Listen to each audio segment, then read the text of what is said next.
Hey everybody, welcome back to another video, and if this is your first time, hi, welcome to my channel. I'm Melanie, and I'm basically doing this to keep you all up to date on things that have been happening in my life recently, and I have an update on the whole heart situation.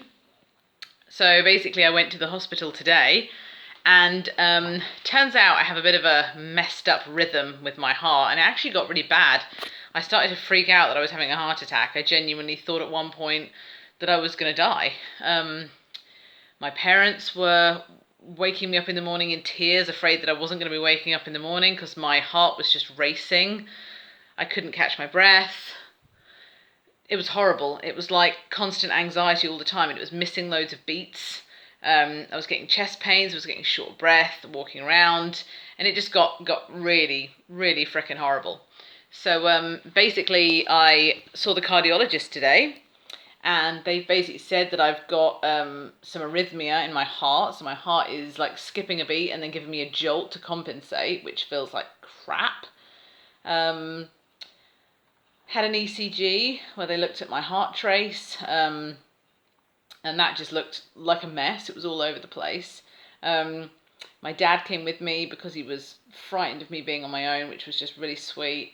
And yes, they basically wanted to put me on beta blockers, which is something that regulates the heartbeat. They want to do an ultrasound of my heart to make sure that the rhythm in my heart isn't massively messed up.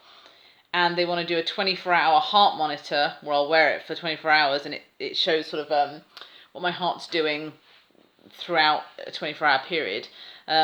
Can't go on the beta blockers until I've had the 24-hour heart trace, and obviously if you live in the UK, you know that our National Health Service is completely slammed.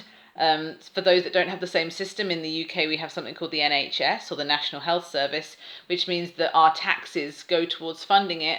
So when we get ill and we go into hospital, we don't pay for any of our treatment. We pay for prescriptions, we pay for medications.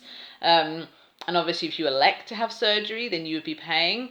We have the choice in this country to go private, which would be similar to how you guys have it in America, I think, where you sort of pay monthly, and then that's sort of almost like health insurance, I suppose. But in this country, we don't really have a necessity of health insurance because our taxes pay towards it. So yes, you could go 20 years without getting sick and you're paying towards something you've never used, or you could get extremely ill with something like cancer or heart disease, and then when you are going to the hospital, it's completely free. Everything is free because you're paying for it through your taxes. So for those of you that know the NHS in the UK, it is slammed. It's horrifically underfunded. Our governments aren't very supportive of it at the moment. Trying to privatise it, all kinds of horrible stuff like that. So it's in a complete mess. Most of the hospitals are in crisis. So I'm not allowed to take my beta blockers yet because they want to see my 24-hour heart monitor looking the way it's looking now, so they can see what's wrong with it. And obviously if they give me a suppressant drug, they won't be getting an accurate reading of what's going on with it. So my appointment for the heart monitor could be, wow, weeks and weeks away. So from now until then, I've got to deal with my heart that I have affectionately renamed Thumper. So if I refer to Thumper, that's my heart because it's thumping like crazy all the time. They've told me it's not dangerous, and they've told me that I'm not in any immediate danger, but they have to check on the ultrasound what the burden is to my heart, because obviously if it's going dunk every few seconds, then it's not good for the overall lifespan of the heart and its function.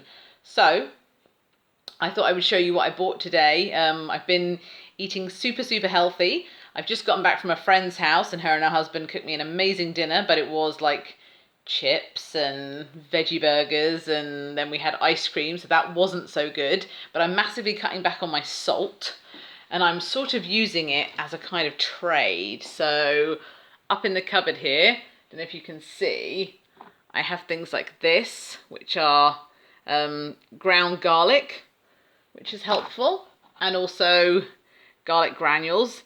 And the idea is I'm trying to flavour the food so that I don't feel the need to put salt on everything, because that's what we're trying to get rid of, is all the huge amounts of salt.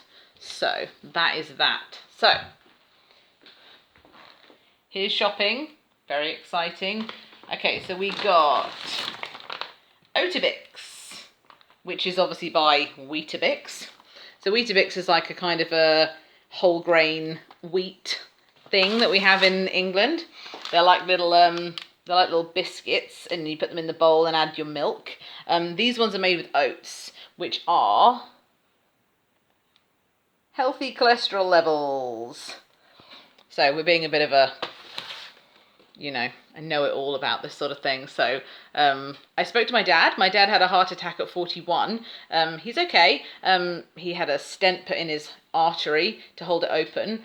And now he's on things like beta blockers for the rest of his life, just for his health. So when it comes to matters of the heart and what's healthy, I tend to ask my dad because he knows all the stuff. And he said oats are really good for lowering your cholesterol. My cholesterol was supposed to be 2 and it was at 5.1, which makes no sense because for the last 3 months I've been running, I've been being super healthy. The only fats I've really been having are things like avocado and coconut, which I know are still fats, but they're good fats. So what the hell's going on? Okay, so we have also got... Whoop! Everything's falling! You've got jazz apples. Jazz apples because my favourite apples are pink ladies, but they are so expensive in this country. So we've got some jazz apples, so that's a good thing. We've got more tomatoes. These ones are baby plum tomatoes, which are really, really sweet. So cherry tomatoes are really good, but baby plum tomatoes are even better for me, in my opinion. You might like the big old ones. I got, let me find it.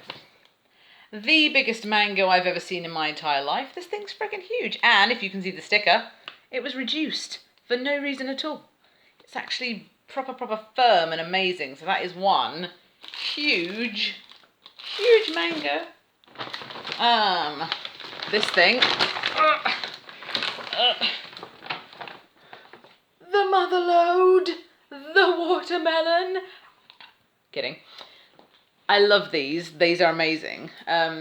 If you're on diets and things like that, and if it's the summertime, watermelons for hydration are brilliant. You definitely want to have watermelon because not only are they full of water, they're very hydrating, but they're also extremely good for you. They've got a lot of good stuff in them.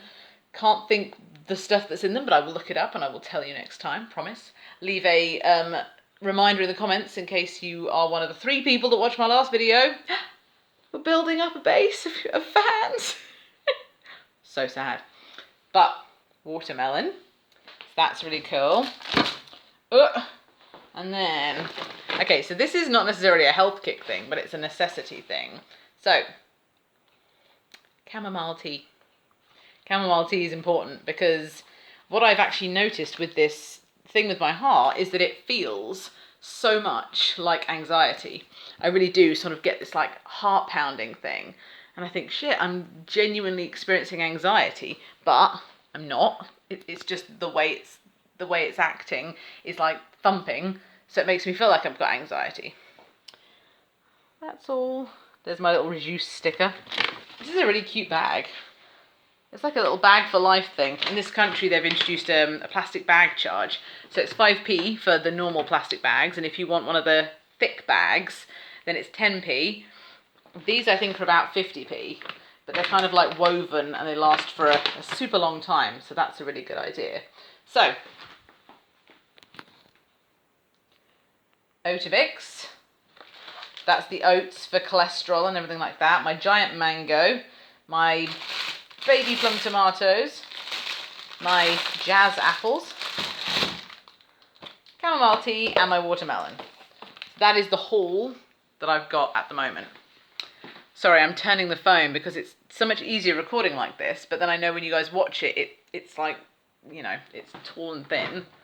So, we also got, this is the fridge, we also got some Greek yogurt.